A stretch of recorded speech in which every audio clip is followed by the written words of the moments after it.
بسم الله الرحمن الرحيم. الحمد لله رب العالمين، والصلاة والسلام على أشرف الأنبياء والمرسلين، خاتم النبيين، رحمة للعالمين، أبي القاسم محمد. اللهم صل على محمد وآل محمد وآل الطيبين الطاهرين المعصومين المظلومين، لا سيما بقية الله في الأرضين، أرواحنا وأرواح العالمين لتراب مقدم الدين الفداء، ولعنة الله على أعدائهم وقاصد حقوقهم وقاتليهم ومنكر فضائلهم أجمعين. أما بعد، قال محمد بن علي الباقر عليه الصلاة والسلام: السلام عليك يا ابن فاطمة الزهراء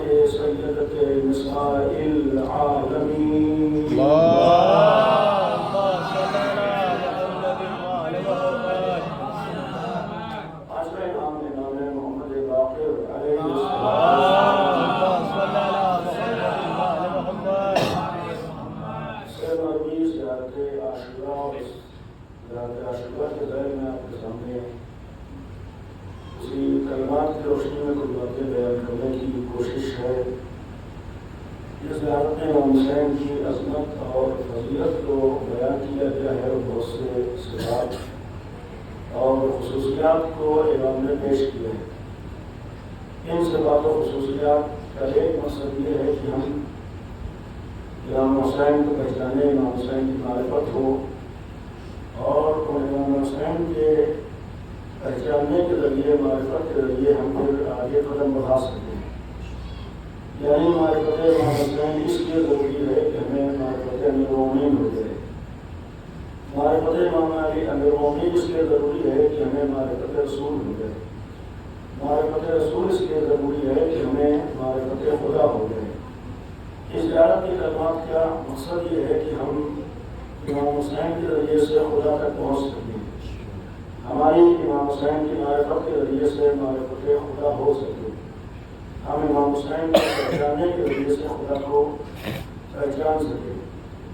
یہی وہ ہیں جنہوں نے ہمارے سامنے ابدیت کو معراج تک پہنچایا ہے. اور السلام علیکم یا ابا عبداللہ جو زیارت کا پہلا جملہ تھا، یعنی اپنے کو عبد خدا پیش کر کے یہ پیغام دیا ہے کہ ہمارے ذریعے سے پہچانو کہ کائنات کا معبود کسے کہا جاتا ہے. یعنی واقعی بندگی کسے کہتے ہیں، واقعی ابدیت کسے کہتے ہیں. اس کے ساتھ ساتھ پہلے یہ پہچانو واقعی معبود کسے کہتے ہیں. اور جب تک حسین علی کی بارگاہ میں آدمی سر میں خدا کے اپنے معبود کی معرفت نہیں حاصل کر سکتا، پہچان نہیں سکتا ہے. امام حسین کی قربانیوں سمجھے، امام حسین کے عمل سے سمجھے، امام حسین کی شہادت سمجھے تو اس معبود کی عظمت اتنی زیادہ ہے کہ آقا حسین ہر امتحان دینے کے لیے تیار ہے. یعنی یہ ہمارے لیے واسطہ ہیں، یہ ہمارے لیے ذریعہ ہے کہ ہم ان کے ذریعے سے خدا تک پہنچ سکیں. اور ایک حقیقت ہے کہ اگر امام حسین نہ ہوتے یا اہل بیت نہ ہوتے تو ہمیں کیسے رسول کی پیروی کرنا ہے، کیسے رسول کی اطاعت کرنا ہے، یہ ہم نہیں پہچان سکتے تھے. یعنی اہل بیت اور امام حسین ایک طرف معرفت کے لیے ذریعہ ہیں اور دوسری طرف پیروی اور اطاعت کے لیے بھی نمونۂ عمل ہے. اللہ کی اطاعت کیسے کرنا ہے، رسول کی اطاعت کیسے کرنا ہے. اگر یہ گھرانہ نہ ہو، ان کا عمل نہ ہو، ان کی زندگی نہ ہو تو نہ تو معرفت ہو سکتی ہے نہ اطاعت ہو سکتی ہے. یعنی ہمیں پہچاننے کے لیے بھی ان کی بارگاہ میں آنا ہوگا اور اطاعت و پیروی کے لیے بھی ان کی بارگاہ میں آنا ہوگا. ان کو باب اللہ کہا گیا ہے. یعنی باب اللہ کے معنی صرف حاجت معاملے کا دروازہ نہیں ہے. باب اللہ کے معنی یہ ہے کہ اللہ تک پہنچنے کا راستہ ہے. پہنچنے کا راستہ ہے یعنی اللہ کو پہچاننے کا بھی راستہ ہے، اللہ کی عبادت کرنے کا بھی طریقہ معلوم کرنے کے لیے راستہ ہے، اللہ کی بندگی کیسے کی جائے اس کے لیے بھی ہمارے لیے راستہ ہے، اللہ کی اطاعت کیسے کی جائے اس کے لیے بھی ہمارے لیے راستہ ہے. یعنی ہم کو ایک ذریعہ بنائیں، انہیں باب خدا سمجھیں اور ان کے ذریعے سے ہم آگے بڑھیں. اور اگر باب خدا ہیں تو ان کی معرفت یا امام حسین کو پہچاننا اور حسینی بننے کا مقصد یہ ہے کہ کہ انسان دروازے تک آ جاتا ہے تو گھر تک پہنچ جاتا ہے۔ باب اللہ کا مطلب یہ ہے کہ اگر ہم آقا حسین تک پہنچیں گے تو یقیناً خود بخود خدا تک پہنچ جائیں گے۔ یعنی اگر ہمارے پاس معرفت امام حسین ہو جائے تو خود بخود خدا کی معرفت ہے، اس لیے کہ امام حسین کی معرفت لازمہ ہے خدا کی معرفت کا۔ امام حسین تک پہنچنا یہ لازمہ ہے خدا تک پہنچنے کا۔ جب انسان دروازے تک پہنچ گیا تو اس کی رسائی گھر تک ہو گئی، اور اگر آدمی گھر تک نہیں پہنچا ہے تو اس کے معنی یہ کہ دروازے کو نہیں اس نے پہنچانا، دروازے تک نہیں پہنچا ہے۔ یعنی اگر امام حسین تک آ گئے تو ہم خدا تک پہنچ گئے۔ اگر ہماری رسائی امام حسین تک ہوئی ہے تو یقیناً خدا تک۔ اگر امام حسین کا نام لے کر اللہ کی عظمت میں، اللہ کی معرفت میں صلوات محمد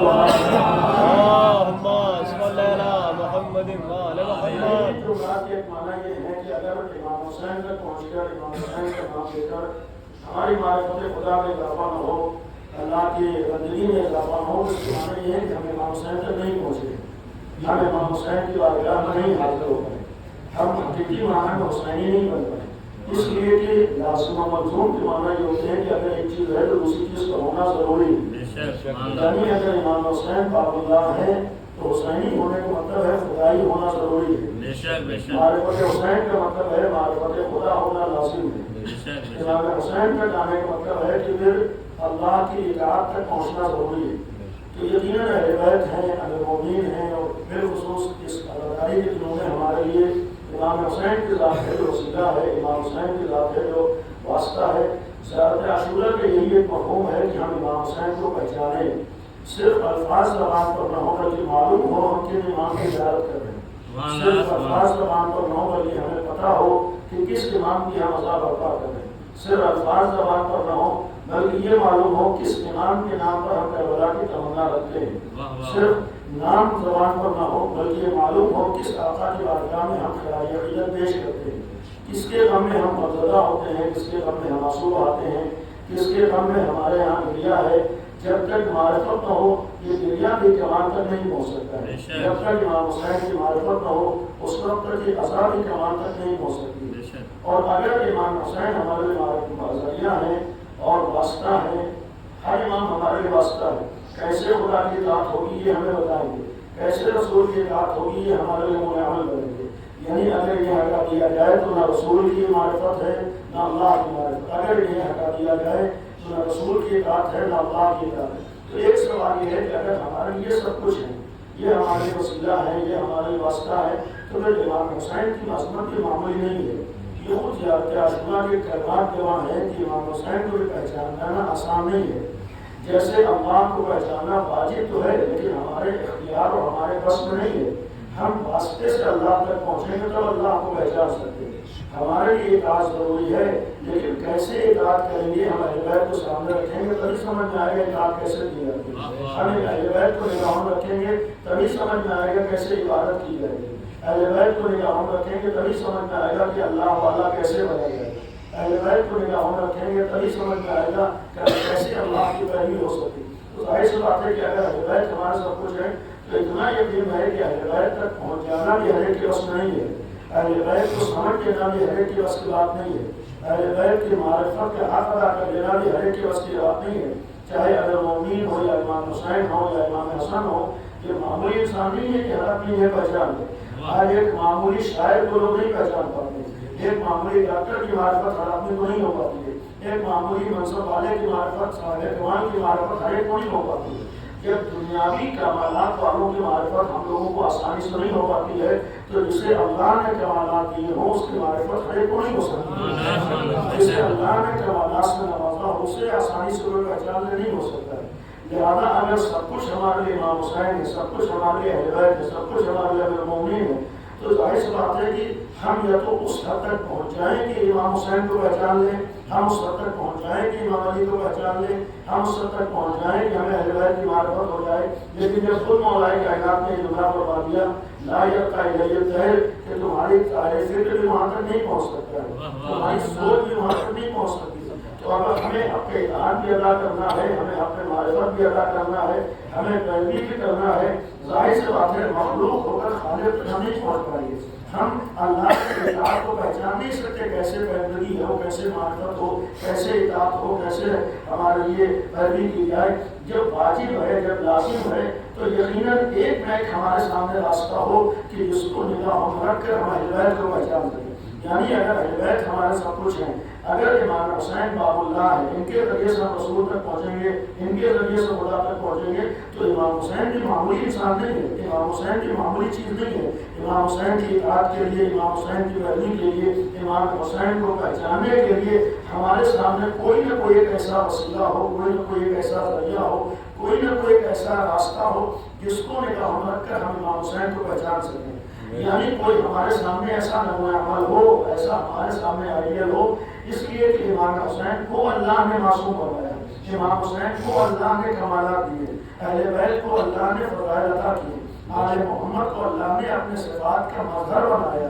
تو جنہیں اللہ نے اپنے صفات کا مظہر بنایا ہو اسے ہمارے اوقات جیسے افراد آسانی سے نہیں پہچان سکتے۔ جنہیں اللہ نے اپنی اطاعت کے لیے نمونہ عمل بنایا ہے انہیں ہم جیسے لوگ آسانی سے نہیں سمجھ سکتے ہیں کیسے نمونہ عمل بنانا ہے۔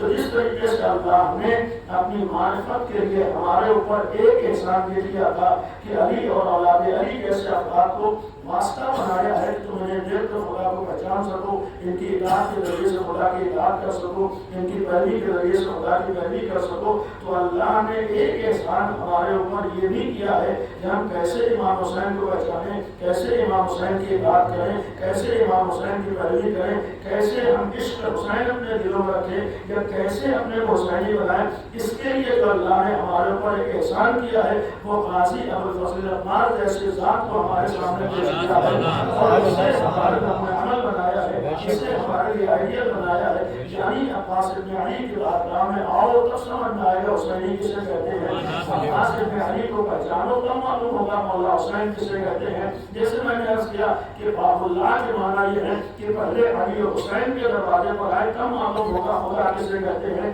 اسی طریقے سے جناب عباس کو باب الحسین کہا گیا۔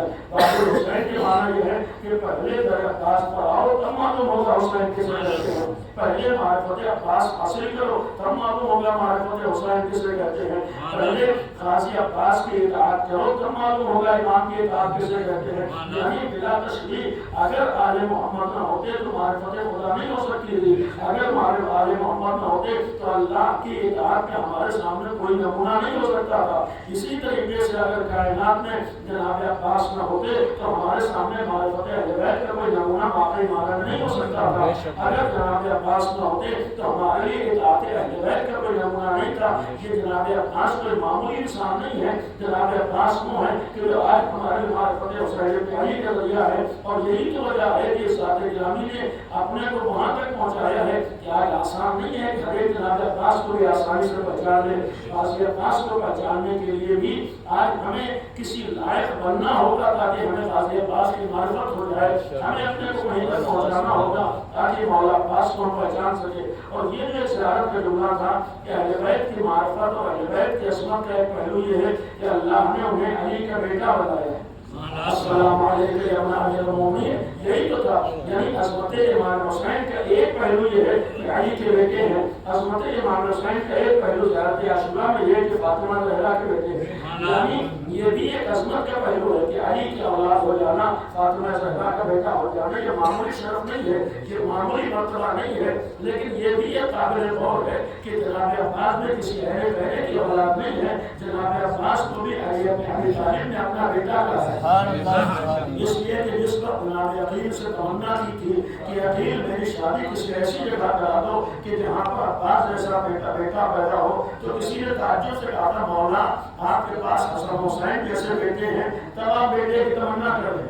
یعنی کسی نے حق ہے کہنے کا کہ جسے اللہ نے حسن حسین جیسے بیٹے دیے ہوں اور وہ تمنا کر رہا ہو کہ میرا بیٹا ہو جائے، تو امیر المومنین کا جواب یہ تھا کہ حسن حسین تو رسول کے بیٹے ہیں، میں اپنا بیٹا چاہتا ہوں۔ یعنی یہ جملہ خود عظمت جناب عباس کی دلیل ہے، عظمت جناب غازی عباس کی دلیل ہے کہ مولا کائنات جس کے لیے تمنا کر رہے ہوں، جناب عباس جسے اپنا بیٹا کر رہے ہیں، اور جب تمنا کی بات آئی یہ بھی ایک قابل غور چیز ہے کہ مولا کائنات وہ ذات ہے کہ جس نے کبھی کسی چیز کی تمنا نہیں کی ہے، اس لیے کہ انسان کو دنیا کی تمنا ہوتی ہے، انسان کو مال و منال کی تمنا ہوتی ہے، انسان کو منصب کی تمنا ہوتی ہے، انسان کو دولت کی تمنا ہوتی ہے، انسان کو شہرت کی تمنا ہوتی ہے، لیکن علی بن ابی طالب کو کسی چیز کی تمنا نہیں تھی، اس لیے کہ جو علی دنیا کو ٹھوکر مار چکا ہو وہ کبھی دنیا کی تمنا نہیں کرے، جس علی نے دنیا کو 3 طلاق دے دیا ہو وہ علی دنیا کی تمنا نہیں کرے گا۔ علی بن ابی طالب کو نہ منصب کی تمنا ہے، نہ علی کو دنیا کی تمنا ہے، نہ علی کو دولت کی تمنا ہے، نہ علی کو شہرت کی تمنا ہے، یعنی علی بن ابی طالب وہ ذات ہیں جسے کائنات کی کسی چیز کی تمنا نہیں ہے، بلکہ یہ کائنات ہے جسے علی کی تمنا ہے۔ یعنی علی بن ابی طالب نے کسی چیز کی تمنا نہیں کی، بلکہ یہ کہنے کا حق ہے کہ علی بن ابی طالب کو تو جنت کی بھی تمنا نہیں ہے، اس لیے کہ وہ جنت متمنی ہے کہ علی ہمارے پاس جس اللہ نے علی کو مالک جنت بنا دیا ہو وہ جنت کی تمنا نہیں کرے گا، بلکہ یہ جنت تمنا کرے گی کہ علی ہمارے پاس آتا ہے۔ یعنی امیر المومنین کو تو جنت کی بھی تمنا نہیں ہے، ایک منزل آتی ہے آدمی کہتا ہے کہ انسان کو کچھ نہ صحیح کم از کم رضائے خدا کی تمنا ہوتی ہے، یعنی انسان زندگی میں یہ تمنا کرتا ہے کہ ہمیں اللہ کی رضا مل جائے، اللہ کی مرضی مل جائے۔ صحیح ہے امام علی کو دنیا کی تمنا نہیں تھی، ٹھوکر مار چکے، لیکن کم از کم یہ سوال تو ذہن میں آتا ہے کہ علی کو زندگی میں اللہ کی رضا کی تمنا تو وہی ہوگی، لیکن آئے شب ہجرت گواہ ہے کہ علی کو رضا خدا کی تمنا میں نہیں ہے، اس لیے کہ قرآن یہ کہہ رہا ہے کہ علی بستر رسول پر سو کر اللہ کی رضا کو خرید چکے ہیں۔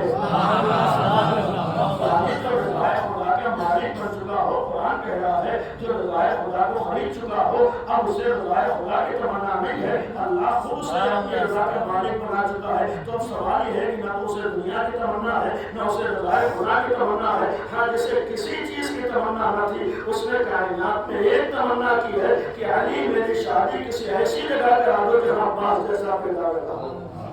یعنی یہ معمولی انسان نہیں ہے جس نے تمنا کی ہے، یعنی عباس معمولی انسان کا نام ہے، اس وقت سے دیکھیں جناب امام علی کی تمنا کا نام ہے، یعنی اگر تمنا علی ہو جائے تو اسی سے عظمت کو پہچانا جا سکتا ہے۔ تو اگر ایک طرف فرزند امیر المومنین ہے دوسری طرف تمنا امیر المومنین ہے تو یہ بھی ہمارے سامنے ہے۔ بظاہر تو جناب ام المؤمنین کے ذریعے سے سامنے آئے، بظاہر تو جناب ام المؤمنین کے بیٹے ہیں، ظاہری اعتبار سے تو جناب ام المؤمنین کے فرزند ہیں، لیکن جناب ام المؤمنین میں کوئی معمولی خاتون نہیں ہے۔ جو علی بن ابی طالب کا انتخاب ہو معمولی انتخاب نہیں ہو سکتا ہے، جو علی بن ابی طالب کی نگاہوں میں ہو معمولی انسان نہیں ہو سکتا ہے۔ جناب ام المؤمنین معمولی شخصیت نہیں ہے، معمولی ذات نہیں ہے، لیکن ان ساری چیزوں کے باوجود ایک روایت ہمارے یہاں موجود ہے، میدان محشر میں رسول اکرم مولا کائنات سے فرمائیں گے یا علی فاطمہ سے پوچھئے کہ آج میدان محشر میں اپنے شیعوں کی شفاعت کے لیے کیا لائی ہے۔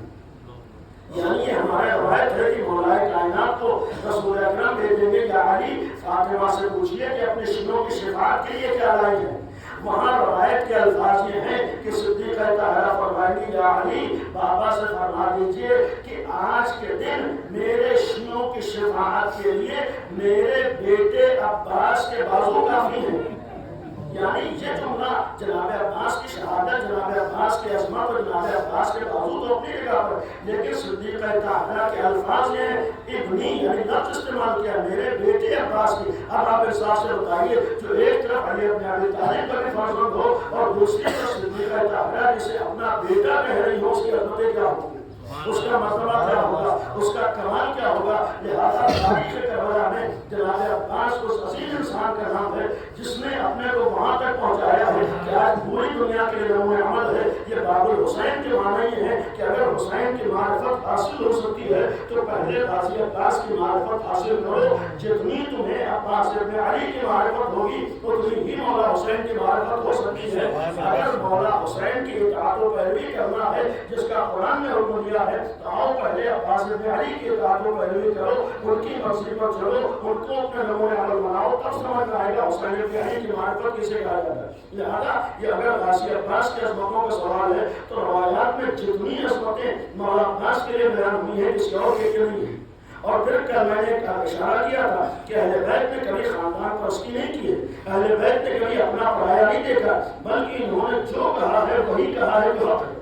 یا اتنا ہی کہا ہے جتنا حق تھا. یہ عدالت کا معیار تھے, یہ امام عادل تھے. ان کے ہاں عدالت میں آتے, عدالت کے معنی ہوتے ہیں کہ جتنا کہنا چاہیے اتنا ہی کہیں گے, جتنا انسان لائق ہو اسی کے اعتبار سے اس کے بارے میں تعریف ہوگی. اس کے معنی یہ ہے کہ اگر اہل بیت جناب عباس کے عظمتوں کو بیان کر رہے ہیں, جناب عباس کے فضائل کو بیان کر رہے ہیں, تو ہرگز یہ نہ سوچیں کہ چونکہ رشتے دار تھے لہذا فضائل بیان کر دیے. نہیں, اہل بیت کے کلمات اس بات کے گواہ ہے کہ جب یہ معصوم ہے, صاحب عصمت ہے, تو امام کو جناب عباس کو دیکھنا ہو تو صاحب عصمت کی نگاہوں سے دیکھو کہ معصوم سے کیا پہچان آ رہا ہے. امام زین العابدین علیہ السلام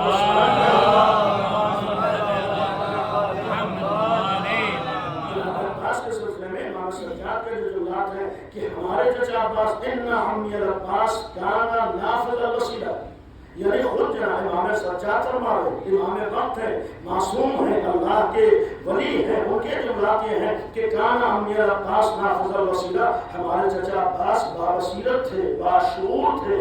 جناب عباس کے لیے جملہ ہے کہ یہاں پر اگر امام حسین کو مانا ہے تو آنکھ بند کر کے نہیں مانا ہے. نافذ الوسیلہ کے معنی یہ ہے کہ اگر غازی عباس نے مولا حسین کو مانا ہے, ان کے غلام بنے ہیں, تو خالی جوش عقیدت میں نہیں بنے ہیں. اگر امام حسین والے بنے ہیں تو خالی جذبات میں آ کر اپنے حسینی نہیں بنایا ہے, بلکہ غازی عباس نے قدم قدم پر شعور اور بصیرت کے مظاہرہ کرتے ہوئے اپنے حسینی بنایا ہے. مولا حسین کی بارگاہ میں اگر آئے ہیں تو دل کی نگاہوں سے دیکھ کر آئے ہیں, بصیرت کے ساتھ آئے ہیں, شعور کے ساتھ آئے ہیں, سمجھداری کے ساتھ آئے ہیں. اسی بصیرت کا نتیجہ تھا کہ جناب عباس نے تاریخ کربلا میں کہیں یہ نہیں دیکھا ہے کہ ہمارا دل کیا چاہتا ہے. تاریخ کربلا میں اگر ہمارے لیے غازی عباس ہے, آپ کو ایک جملہ نہیں ملے گا کہ جناب عباس نے یہ کہا ہو کہ ہماری عقیدت یہ کہتی ہے, ہمارا دل یہ کہتا ہے, ہماری فکر یہ کہتی ہے, ہمارا مزاج یہ کہتا ہے. لیکن اگر بابصیرت ہونے کا ثبوت پیش کیا ہے تو صرف یہی جملہ کہا ہے کہ ہمیں یہ دیکھنا ہے کہ مولا کی مرضی کیا ہے.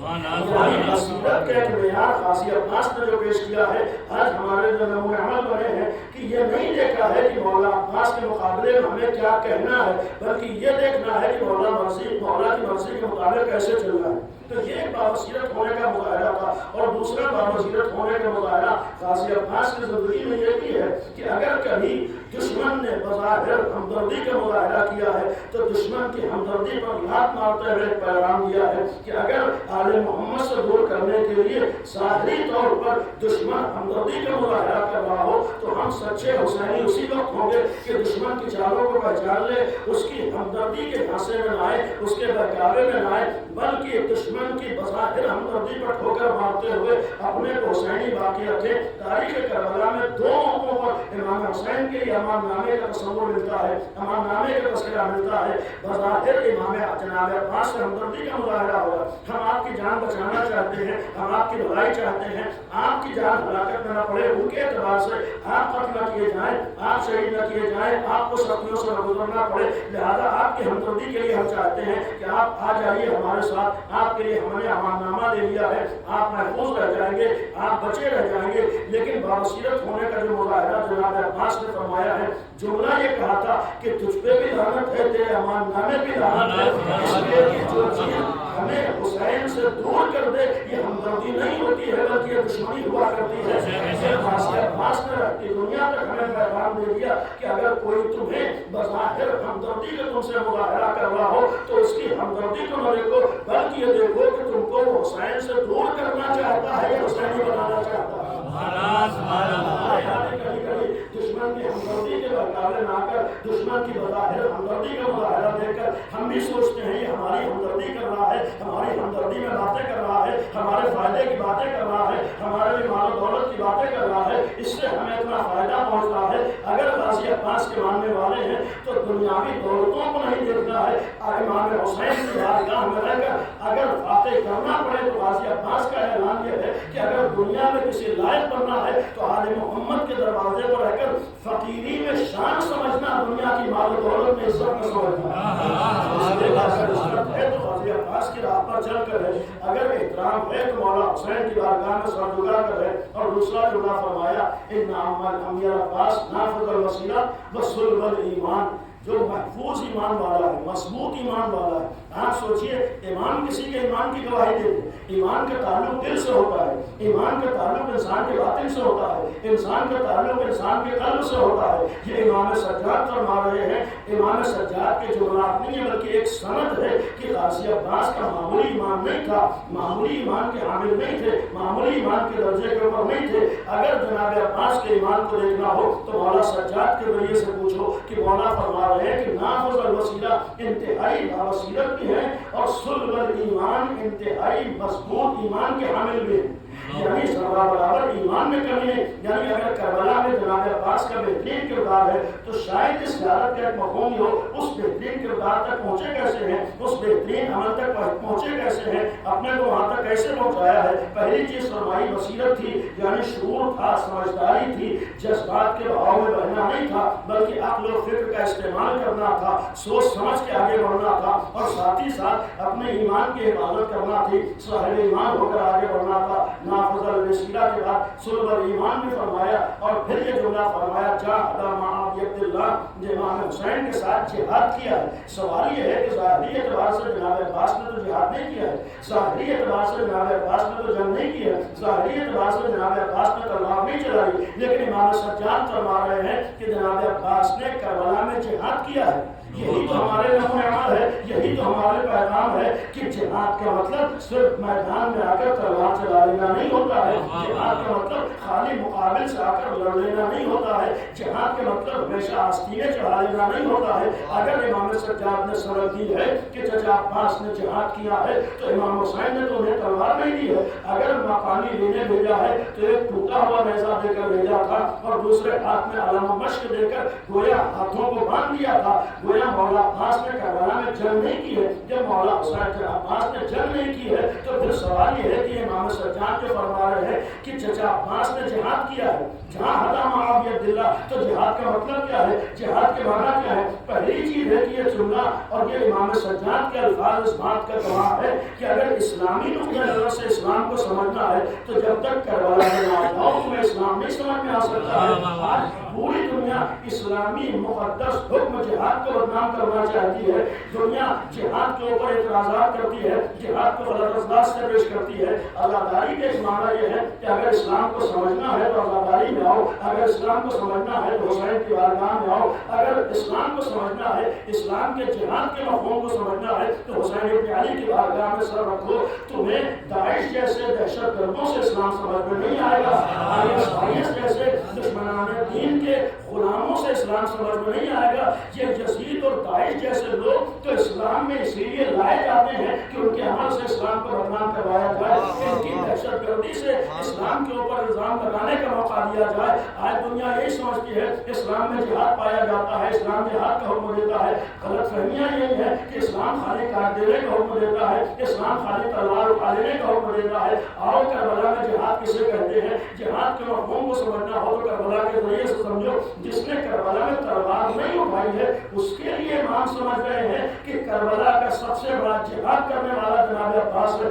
تو اس کے معنی یہ ہے کہ کربلا کے مفہوم میں، حقیقی معنی میں اسلام میں کسی کی گردن کو کاٹ لینے کو تلوار نہیں کہتے ہیں، لیکن اگر وقت پڑ جائے تو دوسروں کی گردنوں کو بچا لینے کو جہاد کہا جاتا ہے. دنیا یہ سمجھتی ہے تلوار لے کر کسی کا گلا کاٹ لو اسے جہاد کہتے ہیں. نہیں، کربلا سے سمجھو. کربلا میں حسین نے بھی جہاد کیا ہے، کربلا میں عباس نے بھی جہاد کیا ہے. حسین نے اپنے بچوں کو قربان کر کے جہاد کیا ہے. اس کے معنی جہاد کا مطلب اگر وقت پڑ جائے، اگر حق کی حفاظت کی بات آ جائے، اگر ظالم کے مقابلے کی بات آ جائے تو تمہیں اپنے بچوں کو قربان کر کے اگر حق کو بچانا پڑے تو انہی بچوں کو قربان کرنا اسلام میں جہاد کہا جاتا ہے. اسلام میں گلا کاٹ لینا جہاد نہیں ہے بلکہ اسلام میں حق کی حفاظت جہاد ہے، انسانیت کو بچا لینا جہاد ہے، انسانیت دشمن افراد سے انسانیت کی لاج رکھ لینا بڑا جہاد ہے. یہ حسین بھی کربلا میں جہاد کر رہے ہیں اور جناب عباس کے جہاد کا مفہوم یہ ہے. جہاد کے معنی اگر جناب عباس کا دل تھا تو تلوار چلانے کا دل تھا. یہی تو تمنا تھی کہ مجھے کربلا میں جنگ کرنے کا موقع مل جائے. اور پھر جو مولا امیرالمومنین نے اس لیے تمنا کی تھی کہ کربلا میں کوئی حسین کے کام آئے. اب آپ سوچئے کہ دل میں یہی تو تمنا رہے گی کہ مجھے کربلا میں جنگ کا موقع ملے گا. جب بھی اگر اس سے پہلے موقع ملا ہے تو پھر اپنی شجاعت اور بہادری کا مظاہرہ ہاتھوں کے ذریعے سے کرنے کا مکمل موقع نہیں مل سکا۔ اگر 17 سال کی عمر میں جنگ صفین میں امیرالمومنین نے موقع دیا تھا تلوار چلانے کا، جب تھوڑی دیر جناب عباس نے جنگ کی ہے تو دشمن کو سمجھا تھا کہ علی بن ابی طالب جنگ کر رہے ہیں، یعنی جناب عباس جو میدان میں آئے ہیں کچھ دیر کے لیے مولا نے اجازت دی ہے، جنگ کر رہے تھے، دشمن یہ سمجھ رہا تھا کہ مولا علی جنگ کر رہے ہیں۔ کچھ دیر کے بعد امیرالمومنین نے واپس بلا لیا، پیشانی کو چھوا اور فرمایا کہ میرے لال عباس اب تو بیٹھو، یعنی جنگ صفین میں بھی مکمل طور پر جنگ کرنے کی اجازت نہیں دی، یعنی لڑنے کے اب دل میں خلاص کیا ہے، تمنا کیا ہے، مجھے کربلا کے لیے ذخیرہ کیا گیا۔ اور یہ چیز اتنی مشہور تھی کہ صرف اپنے نہیں بلکہ ہر ایک جانتا تھا۔ آپ کے سامنے وہ روایت بھی ہے کہ جب شب 21 ماہ سیام میں امیرالمومنین نے سب کو بلایا ہے، آخری اور قصیدے کی ہیں، تو سب کو امام حسن کے حوالے کیا تھا، یعنی امام حسن کے حوالے سب کو کیا۔ تو اس وقت جناب ام المؤمنین کی آنکھوں میں آنسو تھے، اور امیرالمومنین نے سوال کیا تھا کہ ام المؤمنین ہونے کے سبب کیا ہے، اگر آقا اجازت ہو تو ایک سوال پوچھا، فرمایا کہ ام المؤمنین پوچھو کیا پوچھنا چاہتے ہیں۔ تو جناب ام المؤمنین نے فرمایا تھا کہ مولا سوال صرف یہ ہے کہ آپ نے سب کو آقا حسن کے حوالے کیا، لیکن اگر عباس کو حسن کے حوالے کیا تو اس کا امیرالمومنین نے فرمایا کہ ام المؤمنین جو میں جانتا ہوں تو نہیں جانتی۔ امام حسین کو بلایا ہے، دائیں طرف بٹھایا، اور جناب عباس کو بلایا، بائیں طرف بٹھایا۔ ایک دفعہ جناب عباس کا ہاتھ اپنے سینے پر رکھا اور امام حسین کا ہاتھ جناب عباس کے ہاتھ پر رکھ کر فرمایا حسین عباس تمہارے حوالے، یعنی یہ جملہ کہ حسین عباس تمہارے حوالے۔ اور پھر جناب عباس کی طرف مخاطب ہوئے تھے اور یہ فرمایا تھا بیٹا عباس حسین تمہارے حوالے۔ آپ ذہنوں رکھیے کہ امیرالمومنین جناب عباس سے تمنا ہے کہ کربلا میں عباس کام آئے، یہی کہہ کر شادی کی ہے، اور پھر قدم قدم پر جناب عباس کو یہ گویا ایک پیغام ہے کہ کربلا کے لیے ذخیرہ کی۔ فرمایا کہ عباس کربلا میں نہ ہوں گا، یہ تمہاری ذمہ داری ہے کہ حسین کی حفاظت کرو۔ یعنی اب آپ سوچیے کہ آخری لمحات کی وصیت جناب عباس سے فرمایا کہ مولانا حسین کا دل میں کتنی امنگیں ہوں، اور پھر جب کربلا کا واقعہ شروع ہوا ہے، امام حسن کے جنازے پر جب تیر برسے تو اس وقت حاضر عباس موجود تھے۔ ہم اور آپ تصور نہیں کر سکتے، آج ہمارے یہاں شبیہ تابوت کی کوئی بے حرمتی کرتے تو کوئی برداشت نہیں کرتا ہے، مولا حسین کے جنازے پر تیر برسائے جائیں اور کئی تیر مولا حسین کے جنازے پر جسم مبارک پر لگ جائیں اور جناب عباس موجود ہوں، کیا ممکن ہے برداشت کر لیں گے؟ یعنی یہ معمولی امتحانات جناب عباس کے نہیں ہیں، موجود ہیں۔ مولا امام حسن کے جنازے پر دل تو یہی کہتا ہے تلوار نکالی ہو، لیکن امام حسین نے ہاتھ پہ ہاتھ رکھ دیا، بھیا کربلا بہت دور ہے، یعنی یہاں بھی اجازت نہیں دی ہے، مولا کی اجازت نہیں ہے، خاموش ہو گئے۔ دربار ولید میں پہنچے ہیں، دربار ولید میں جس وقت جسارت ہوئی ہے، جناب عباس فوراً آگے بڑھے، تلوار کو لے کر دربار میں وارد ہوئے اور یہی تو کہا تھا کہ میرے ہوتے ہوئے کس میں ہمت ہے کہ آقا کی شان میں جسارت کرتے، لیکن جس وقت تلوار نکالی ہے مولا حسین نے روک دیا، بھیا عباس ہی وقت نہیں ہے۔ اور پھر جب غور کا رسالہ سد راہ ہوا، غور نے ابتدا میں معمولی جسارت نہیں کی، آپ کے سامنے آپ کے کسی بزرگ کی توہین کر دے آپ کو برداشت نہیں ہوگا۔ اب آپ دلوں پہ ہاتھ رکھ کے سوچیے، جناب عباس جیسا اپنے کو غلام کہنے والا ہو، کیا ہو سکتا ہے جناب عباس کھڑے ہوں اور کوئی امام حسین کے گھوڑے کی لگام کو پکڑ لے؟ یعنی کیا ہو سکتا ہے؟ جیسے ہی جناب عباس کے سامنے مطلب آئے تڑپ جاتے ہیں اور تڑپ کے فوراً تلوار کو نکالا، مولا حسین نے روک دیا۔ آپ سوچیے جو قدم قدم پر جسے روکا جا رہا ہو۔ اور پھر جب دوسری محرم آئی ہے تو آپ کے کنارے خیموں کو لگایا، دشمن کا مطالبہ تھا کہ خیمے ہٹا دیں۔ جناب عباس نے تو پہلے چیلنج کر دیا تھا کہ کس میں ہمت ہے کہ غلام کے ہوتے ہوئے آقا کے خیموں کو ہٹا دے، لیکن وہاں بھی جنگ نہیں کی تلوار۔ مولا عباس نے امام حسین نے فرمایا تھا نہیں بھیا عباس، جناب زینب سے فرمایا تھا کہ میری مرضی ہے خیمے ہٹا دے، وہاں بھی زبان پر ایک لفظ ہے۔ اس کے معنی یہ سوچیے کہ جس کی پہلے دن سے تمنا رہی ہو کہ کہ مجھے کوئی ایک دن ایسا ملے گا کہ اپنے شجاعت و بہادری کا مظاہرہ کرنے کا موقع مل جائے گا۔ اور یہاں تک جناب عباس کے سلسلے میں یہ بات مشہور تھی کہ انہیں کربلا کے ذریعہ کیا گیا۔ جناب زہیر ابن قین جو عثمانی مذہب ہے، عثمانی مذہب کا مطلب تھا امیر المومنین کے مخالف تھے، امیر المومنین کے دشمن تھے، جو دشمن کے درمیان رہتے، انہوں نے شب عاشور جب امام حسین کے ساتھ آئے ہیں تو جملہ کہا تھا کہ آقا آپ تنہائی میں آئیے، آپ سے کچھ کہنا ہے۔ اور عباس تنہائی میں گئے تو جناب زہیر نے کہا تھا کہ آقا آپ کو معلوم ہے کہ آپ کے بابا نے آپ کو کس دن کے لیے ذخیرہ دیا تھا؟ یعنی اس کے معنی یہ ہے کہ غیروں کو بھی معلوم تھا کہ جناب عباس کو کس دن کے لیے ذخیرہ دیا گیا، دشمنوں کو بھی معلوم تھا کہ امیر المومنین نے جناب عباس کو کس دن کے لیے ذخیرہ دیا۔ تو اسی جیسی جملہ سنا تھا۔ ایک دفعہ جناب عباس گھوڑے پر سوار تھے، انگڑائی بھی ہے، روایتیں ہیں کہ رکابیں ٹوٹ گئی تھی، اور بس ایک جملہ کہا تھا آپ کو شرطیہ ہونی ہے تو ہے کیا دوسرے شکایت دلاتے ہو، ذرا سونا تو ہونے دو، بس مولا سے اجازت دلا لینا، پھر عباس کو آپ کو بتائے گا کہ علی کا نام کسے کرتے ہیں۔ جس کے اتنی توانائی رہی، جس کے دلوں کی اتنی ہونے رہی، یہ امتحان جناب عباس کا کربلا میں جا کر تلوار چلا لینا یہ سب نہیں تھا جیسے بہادر کے لیکن امام سجاد کے جملات ہیں کہ جہاں حدا معاویہ عبداللہ یہ جہاد کیا ہے جناب عباس بھائی تلوار نہیں چلا رہے، امام حسین اجازت نہیں دے رہے ہیں، آخری وقت تک روکے ہمیں، بچے شہید ہو رہے ہیں جناب عباس روکے ہوئے ہیں، بچوں کے لاشیں اٹھا رہے ہیں جناب عباس کو آگے بڑھنے کی اجازت نہیں مل رہی۔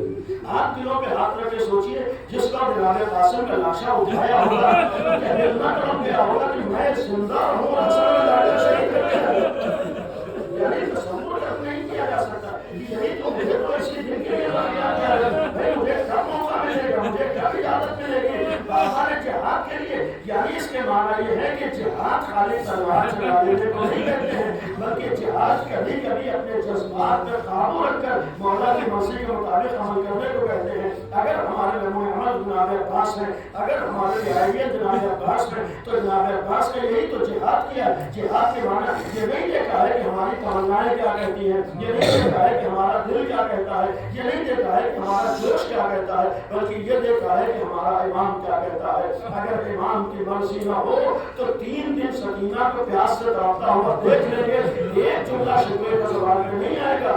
اگر مرضی مولا نہ ہو تو جناب علی اصغر کو جھولے میں تڑپتا ہوا پیاسا دیکھ لیں گے، ایک شکوے کے لفظ زبان پہ نہیں آئے گا۔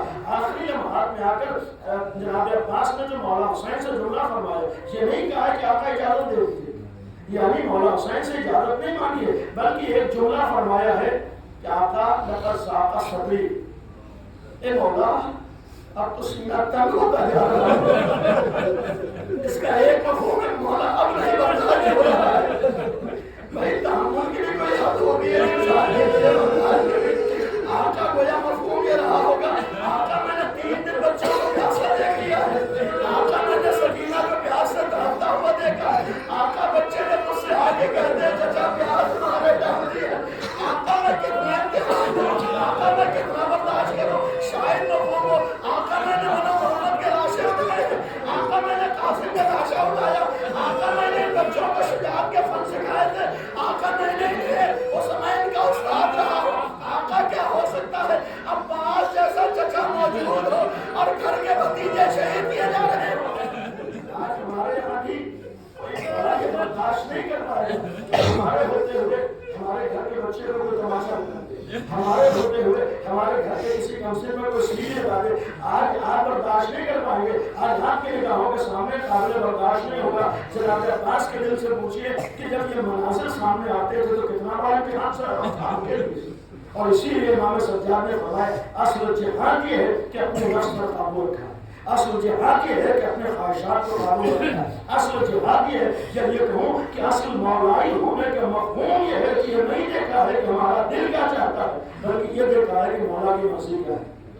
اور پھر جہاد معاویہ اللہ، اور اس کے بعد ایک جملہ تھا جہاد کے لیے ابلا بلا حسنا، بہت سے امتحانات سے گزرنا ہوتا ہے، جناب عباس گزرے ہیں، بہت سی سختیوں سے گزرنا پڑتا ہے. جو جناب عباس بولتے ہیں ابتلا اور آزمائش کی منزلیں آتی ہیں. بہت سی چیزیں ہماری پسند کے خلاف ہوں گی, بہت سی چیزیں ہماری مرضی کے خلاف ہوں گی, بہت سی چیزیں ہمیں اچھی نہیں لگیں گی, لیکن امام سجاد فرما رہے ہیں یہی تو غازی عباس کا کمال تھا. انہوں نے یہ نہیں دیکھا ہے کہ ہمیں کیا اچھا لگتا ہے, انہوں نے صرف یہ دیکھا ہے کہ مولا کی مرضی ہے. اگر آقا کی مرضی ہے تو ہمیں آگے بڑھنا ہے. اور یہی وجہ ہے جب مولا عباس سے مولا امام حسین سے اجازت لی ہے. لیکن بہت سے فضائل تھے, آپ کی مجالس میں عرض کروں گا. غازی عباس واقعی آج ہمارے گھروں میں ہے. غازی عباس ایک واقعی معمولی کردار ہے. کربلا کے میدان میں اور سرداری میں ایک دعا ہماری یہ بھی ہو کہ ہمیں جناب عباس کی معرفت ہو جائے. ہماری یہ تمنا ہو کہ ہم غازی عباس کو پہچان سکیں. آج ہمارے لیے نمونہ عمل بن جائے, آج ہمارے لیے آئیڈیل بن جائے, آج ہمارے لیے ایک بہترین کردار ہے کربلا میں. اور پھر امتحانات کی منزلوں میں بھی جب مولا عباس کے یہ وقت گزر رہا ہے, امام حسین نے اپنے سردار کا لشکر بنایا ہے. اب آپ سوچیے امام حسین کسی معمولی آدمی کو سردار لشکر نہیں بنائے. جب لشکر بنایا ہے, لشکر کا سردار بنایا ہے, تو سردار کا مطلب ہوتا ہے جسے پورے اختیارات دیے جاتے. مولا عباس کو پورے اختیارات تھے, لیکن تاریخ کربلا کہتی ہے باصلاحیت ہونے کے باوجود, یعنی جو صلاحیتیں تھیں, شجاعت ہے, بہادری ہے, اور انہیں چیزوں میں بصیرت ہے, شعور ہے, اور سب سے اہم چیز ہے جو انشاءاللہ آپ کی مجلس میں اگر وقت رہا کہ جناب عباس کے پاس بہت زیادہ علم تھا. یعنی یہ پہلو ہمارے معمولاً نہیں توجہ ہو پاتی ہے. کربلا میں غازی عباس بہت بڑے عالم کا نام ہے, یعنی انہیں اہل بیت کے گھر کا فقیہ کہا گیا. یعنی یہ معمولی بات نہیں ہے, امام حسین کے گھر میں فقیہ, اور پھر جہاں پر فقاہت کا عالم یہ, علم کا عالم یہ, جملہ سے ذُقَّ العلم ذَقًّا, یعنی رومین سے منسوب ہے. انہیں ویسے علم بھرایا گیا ہے جیسے ایک پرندہ اپنے بچے کو دانا بناتا ہے. یعنی کربلا کے میدان میں باصلاحیت ہیں, فن ہے, علم بھی ہے, شجاعت بھی ہے, سب کچھ ہے. لیکن اس کے باوجود آپ تاریخ میں ایک جملہ نہیں دکھا سکتے کہ سردار لشکر اور عالم اور باصلاحیت اور شجاعت اور بہادری سب کے باوجود کبھی بھی مولا حسین کے سامنے آ کر کوئی رائے یا مشورہ دیا. یہ معمولی بات نہیں ہے. امام صادق کا جملہ ہے اشہد لک بالتسلیم, یعنی امام صادق نے فرمایا اشہد لک بالتسلیم والتصدیق. مفہوم یہ تھا کہ جناب عباس کا کمال یہ تھا کہ جو بھی مولا چاہے بس ہمیں کرنا ہے. اور یہاں تک اپنے کو پہنچایا تھا کہ مولا کو اپنی زبان سے کہنا نہیں پڑتا تھا کہ یہ ہم چاہتے. غازی عباس یہ سوچتے تھے کہ مولا کی تمنا کیا ہے, بس ہمیں اسے پورا کرنا ہے. جو وفا, وفاداری مشہور ہے. وفا کے ایک معنی یہ کہ اگر یہ احساس ہو گیا کہ مولا یہ چاہتے ہیں, اب جو بھی ہو جائے غازی عباس کو کرنا ہے. یعنی جو بھی مولا کی تمنا ہے, جو بھی مولا کی مرضی ہے, اگر یہ احساس ہو گیا کہ مولا مجھ سے یہ چاہتے ہیں, تو اگر پوری دنیا میں مخالف ہو جائے غازی عباس اسے انجام دے. یہ کمال اور یہ عظمتیں جب مولا آقا حسین نے اجازت دی جناب عباس کو, تو اجازت کے وقت ہاتھوں کو جوڑ کر کہا تھا مولا اب دل نہیں مانتا ہے, لقد ضاق صدری, یعنی اب میرا سینہ تنگ ہو چکا ہے, اب امتحانات آسان نہیں ہیں. اس کے معنی یہ ہے کہ یہ جملہ اس بات کی دلیل تھی کہ وہاں جو امتحانات سے گزر رہے تھے کوئی جناب عباس کے لیے معمولی بات نہیں تھی. یعنی بعض لوگ شاید سوچے کہ بچوں کے لاشیں اٹھا لینا معمولی بات. یہ جملہ کہہ کر کام کیا ہے کہ میرے لیے معمولی بات نہیں ہے. میں نے امتحان دیا ہے, میں نے سختی برداشت کی, میں نے سختیوں سے اپنے کو گزارا ہے. اور پھر یہ کہہ کر کہا کہ آقا اجازت دے دیجیے. تو جس وقت آقا نے اجازت دی, اجازت نہیں دی بلکہ یہ کہا کہ بھیا عباس اگر جانا چاہتے ہو تو بچوں کے لیے سبیل آپ کر دو. اب آپ سوچیے کہ جیسے یہ جو مولا حسین نے فرمایا ہے کہ بھیا بچوں کے لیے پانی کا انتظام کر دو, آپ اپنے کو اس جگہ پر کچھ دیر کے لیے رکھ کر محسوس کیجیے کہ آپ کے سامنے مولا حسین پیاسے ہوں اور پھر چھوٹے چھوٹے بچے پیاسے ہوں, اور آپ کو اجازت مل جائے کہ مولا حسین کو پانی پلا دیں. آپ کو اجازت مل جائے کہ جناب سکینہ تک پانی پہنچا دیں. آپ کے پاس طاقت بھی ہو, آپ کے پاس قوت بھی ہو, اور آپ یہ کام کر سکتے ہو, تو آپ کتنا خوش ہوں گے کہ 3 دن کی پیاس کے بعد مجھے مولا حسین کی پیاس بجانے کا موقع مل گیا. یعنی یہ قابل تصور ہے. اور کہ جناب عباس کو اجازت ملی بھیا جاؤ پانی کا انتظام کرو. اب بچوں کے لیے کیا تمنا ہے؟ اسرائیل پیاسے نہیں لیتے، اب سکینہ پیاسی نہیں ہے۔ اور دوسری طرف محسوس کیجیے جب اجازت ملی ہوگی اور غازی عباس نے آ کر مشق کو اٹھایا ہے، کہ تاریخ کے چاہے الفاظ نہ ہوں لیکن آپ محسوس کر سکتے ہیں، کیونکہ تاریخ کربلا میں اور بچوں کا مزاج بھی یہی ہوتا ہے کہ بچے معمولاً اس سے مانگتے ہیں جس سے زیادہ امید وابستہ ہونا ہے۔ آپ نے گھروں میں دیکھا ہوگا کہ ہر جگہ بچے ہر ایک سے اپنی باتیں نہیں کہتے ہیں، جس کے اوپر زیادہ بھروسہ ہوتا ہے، جس سے زیادہ امید ہوتی ہے، اس سے زیادہ مطالبہ کرتے ہیں۔ تو تاریخ کربلا میں یہ ہے کہ بچے پیاس کے باوجود ہر ایک سے پانی نہیں مانگتے تھے، جب خیموں میں پانی ختم ہو گیا ہے تو ہر ایک سے نہیں کہتے تھے ہم پیاس میں۔ جیسے غازی عباس کو دیکھتے تھے چاروں طرف سے بچے گھیر لیتے تھے، ہر بچے کی زبان پہ یہ جملہ ہوتا تھا، چچا پیاس مارے جاتی ہے، چچا پیاس کھلا کری جاتی ہے۔ آپ سوچیے کہ جب چھوٹے چھوٹے بچے تھوڑی دیر سے گھیر لیتے ہوں گے تو جناب عباس ان چھوٹے چھوٹے بچوں کے چہروں کو دیکھتے ہوں گے تو عالم کیا ہوتا ہوگا۔ آپ لوگوں کے ہاتھ رکھ کے سوچیے جب مولا حسین نے اجازت دی کہ بھیا جاؤ بچوں کے لیے پانی کا انتظام کر دو، اور آقا حسین جناب عباس نے مشق کو اٹھایا ہے اور مشق لے کر چلے۔ تاریخ کے الفاظ میں ہوں لیکن اپنے دلوں سے سوچیے کہ اس وقت جناب سکینہ اور چھوٹے چھوٹے بچوں کے دل کا عالم کیا ہوتا۔ مانگنے کا پانی پکارنے کا مطلب یہ تھا کہ بچوں کو بھی یقین تھا کہ اگر آقا عباس کو اجازت مل گئی تو ہمیں پیاسا نہیں رہنا پڑے گا، اگر مولا عباس کو اجازت مل گئی تو ہم پیاسے نہیں رہیں گے۔ بچوں کو بھی معلوم تھا کہ میرے چچا میں اتنی شجاعت ہے کہ پانی لا سکتے ہیں، بس مولا کی مرضی کی ضرورت ہے۔ اب آپ سوچیے جب مشق لے کے چلے ہیں تو دل یہی کہتا ہے بچوں کی خوشی کا عالم کیا رہا ہوگا، پھر بچوں نے آپس میں ایک دوسرے کو جمع کیا ہوگا، اے بچوں اپنا گھبرانا ہماری پیار بجھ جائے گی، اے بچوں اپنا پریشان ہونا ہمیں پیاسا نہیں رہنا پڑے گا۔ شاید جناب سکینہ نے بچوں کو جمع کر لیا ہو، اے بچوں نے پھر بڑا چچا جا رہا ہے، اے بچوں دیکھو اب بابا نے اجازت دے دی ہے، اب میرے غازی کو پانی لانے کی اجازت مل گئی ہے، اے بچوں تم سب کو پانی مل جائے گا، میرا آقا جا رہا ہے، میرا مولا۔ انصاف سے بتائیے جب جناب عباس کے کانوں میں آواز پہنچی ہوگی اور بچوں کی ان باتوں کو سنا ہوگا تو کس تمنا سے آگے بڑھے ہوں گے، کیا سوچ کے آگے بڑھے ہوں گے، کیا نہ سوچا ہوگا ہائے بچوں کی تمنا بھی یہ ہے کہ میں آپ ہو جائے، ہائے بچے بھی خوش ہو گئے کہ میں پانی پلا دوں۔ اس تصورات کے ساتھ جناب عباس فرات میں آئے اور شجاعت کا عالم یہ ہے، بہادری کا عالم یہ ہے۔ 4000 کا لشکر فرات کے اوپر موجود ہے۔ آپ سوچیے 4000 کا لشکر صرف پانی کی حفاظت کے لیے کہ ایک قطرہ حسین کے خیمے میں لگا ہے، اور مقابلے پر وہ آ رہا ہے جو 3 دن کا پیاسا ہے، مقابلے پر وہ آ رہا ہے جسے تلوار نہیں ملی، ایک ٹوٹا ہوا نیزہ ملا ہے اور دوسرے ہاتھ میں علم ہے، یعنی دوسرے ہاتھ سے جنگ نہیں کر سکتے، لیکن یہی تو شجاعت و طاقت و بہادری تھی کہ اس ایک ٹوٹے ہوئے نیزے سے 4000 کے لشکر کا مقابلہ کرتے ہوئے فرات پہ قبضہ کیا ہے۔ اور یہ جملہ جو ہمارے یہاں تاریخ میں موجود ہے کہ ایک دفعہ غازی عباس نے پانی کو چلو میں لیا ہے، مشہور یہی ہے کہ جیسے پانی کو نگاہوں کے سامنے لے کر آئے، ایک دفعہ آقا حسین کا چہرہ پانی میں دکھائی دیا، ایک دفعہ سکینہ کا چہرہ پانی میں دکھائی دیا، مولا پیاسا رہے اور میں پانی پی لوں، جناب سکینہ پیاسی رہے پانی پی لوں، نہیں پانی کو پھینک دیا تھا، ابھی تو ضروری نہیں ہے کہ یہی وجہ رہی ہو، شاید ایک وجہ پانی اٹھانے کی یہ بھی رہی ہو کہ لشکر یزید جس فرات کے اوپر تم نے قبضہ کر رکھا ہے، جس پہ پابندیاں لگا رکھی ہیں، پانی اٹھا کر دنیا کو دکھایا تھا۔ یہ نہ سمجھ لینا کہ عباس مجبور تھے، یہ نہ سمجھ لینا اگر 3 دن خیمے میں پیاس رہی ہے تو عباس مجبور تھے، نہیں عباس کو اجازت نہ ملی، اگر عباس کو اجازت مل گئی ہوتی تو میں فرات کو خیمے میں نہیں پہنچا سکتا تھا، اگر آقا نے اجازت دے دی ہوتی تو اس فرات پہ عباس کا قبضہ ہوتا۔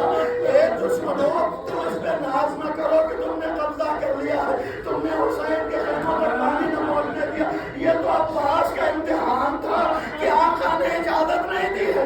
ابھی تو پانی پر قبضے کا اعلان کیا ہے کہ پانی پر قبضہ عباس کا ہے، فرات سے نکلے ہیں اور اس وقت نکلے ہیں، پوری جگہ نہیں پڑھنا، جناب عباس واپس ہوئے ہیں اور واپسی میں جس وقت آئے ہیں تب تو یہ کوشش تھی کیسے فرات پہ قبضہ ہو جائے، فرات تک پہنچ جائیں، دشمنوں کا مقابلہ کر لیں، لیکن جب واپس ہوئے ہیں تو اب جناب عباس کی پوری توجہ اس بات کے اوپر ہے کیسے مشق کو بچایا جائے، یعنی اب اپنی فکر نہیں ہے بلکہ اب پوری فکر یہ ہے کہ مشق کو کیسے بچایا جائے۔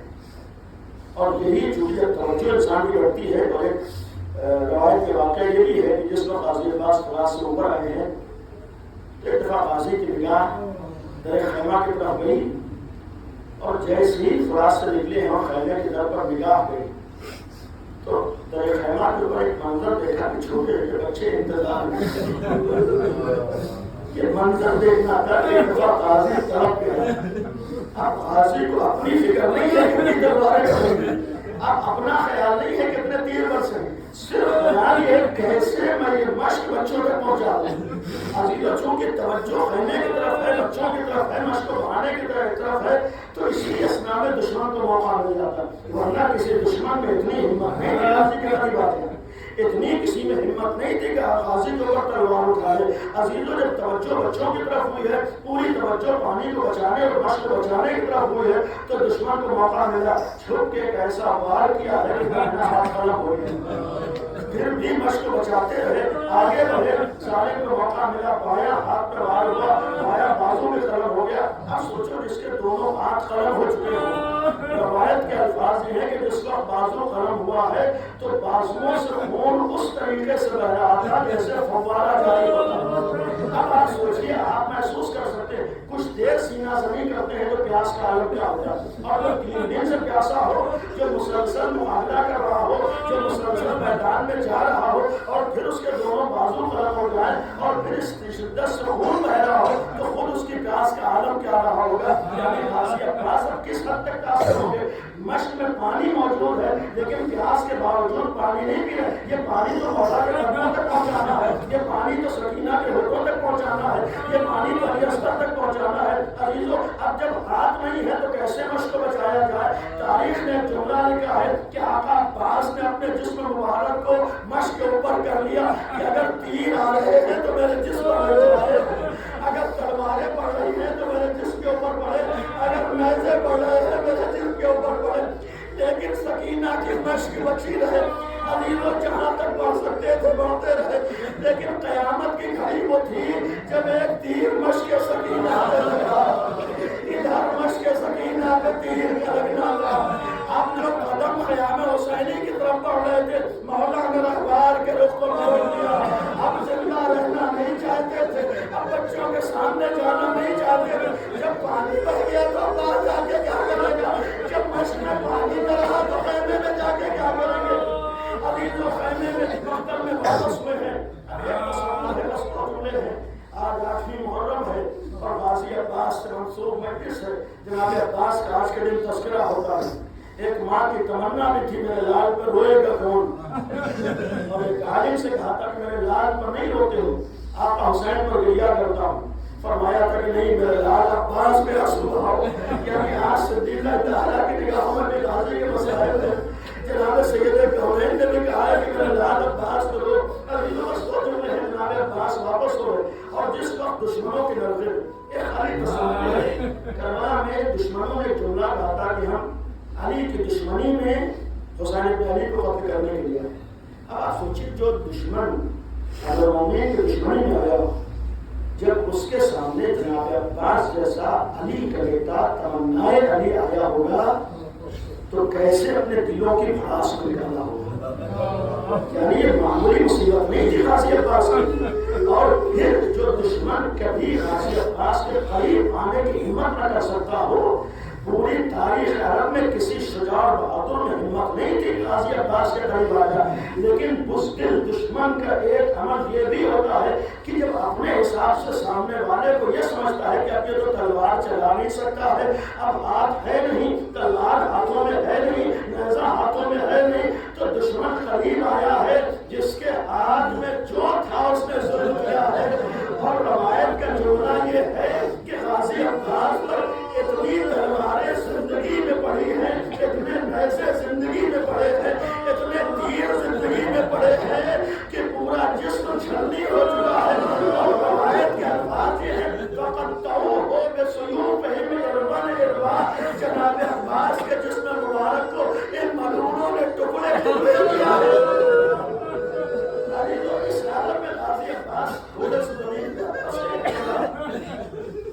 دعا کریں کہ اللہ ہماری آنکھوں کو اس لائق بنا دے کہ اس سے حسین آنسو نکل سکے اور ہمارے آنسوؤں پہ اس لائق بنا دے کہ وہ ہمارے سیدے کونین میں جگہ پا سکے.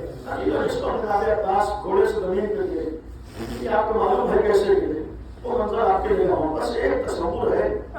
جناب ام المؤمنین کا اصل نام فاطمہ تھا، نام فاطمہ ہے، لیکن ظاہر سی بات ہے کہ جب عباس جیسا بیٹا ہو تو ایسے شجاع بیٹے کی وجہ سے کہی جاتی تھی ام المؤمنین، یعنی بیٹوں کی ماں. مانا یہ تھا عباس جیسے بیٹے کی ماں، یعنی عباس جیسے بیٹے کی ماں، یعنی جناب ام المؤمنین کی بھی گویا پہچان بیٹے تھے. یعنی اس کا مانا ایسی شجاعت تھی، ایسی بہادری. تو جناب ام المؤمنین کو بھی اپنے بچوں پر بڑا ناز تھا، بڑا فخر تھا، بڑی شان سے کہتی میرا لال عباس ہے، میرا بیٹا عباس ہے. اور ہمیشہ ہی فرمایا ہے کہ تم غلام ہو آقا ہے. زیادہ شجاعت پر یقین تھا، بہادری پر یقین تھا. جس کو جناب ام المؤمنین کو یہ پتا چلا کہ 4 بیٹے کربلا میں شہید کر دیے گئے، لیکن امام کی محبت اور معرفت کا عالم یہ تھا کہ ایسے بیٹوں پر بھی کبھی روتی نہیں تھی. یعنی تاریخ کربلا میں ہے کہ جناب ام المؤمنین اپنے عباس جیسے بیٹے میں آنسو ہوتی تھی، بلکہ جب بھی وقت آتا تھا روتی تھی تو یہ کہہ کے روتی تھی میں تو اپنے آقا حسین پہ روتی تھی. یہاں تک کہ جناب روتی میں جاتی تھی 4 قبروں کے نشان بناتی تھی، ایک بیٹے کا نام لیتی تھی اور پھر یہ کہتی تھی بچوں میں تم پہ گریا نہیں کروں، میں عباس میں تم پہ نہیں کروں، میں تو اپنے مولا حسین پہ کروں، میں اپنے آقا حسین پہ ماتم کروں، میں اپنے آقا حسین پہ گریا.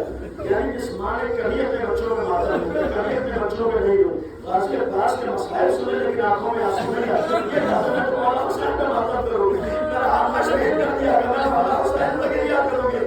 ابھی تو جس نے کبھی اپنے بالدار پہ ماتم نہ کیا، عباس جیسے بیٹے کی شہادت میں نہ ہوئی. لیکن اللہ تعالیٰ ایک ایسی غازی کی مصیبت تھی جس نے اس ماں کو بھی رلا دیا تھا. تاریخ میں الفاظ موجود ہے، ایک مرثیہ موجود ہے جو زندگی میں کبھی اپنے بچوں کو نہیں روتی تھی، عباس جیسے لال کی شہادت میں نہیں روتی تھی، لیکن ایک مرثیہ پڑھتی تھی غازی عباس کی ایک مصیبت کا ذکر کرتی تھی اور آنسو بہاتی تھی، گریا کرتی تھی. اور ایک ایسی مصیبت کا تذکرہ تھا کہ جب مروان جیسا دشمن اہل بیت بھی ادھر سے گزرتا تھا اور جناب ام المؤمنین کے اس مرثیے کو سنتا تھا تو وہ بھی کھڑے ہو کے آنسو بہاتا تھا.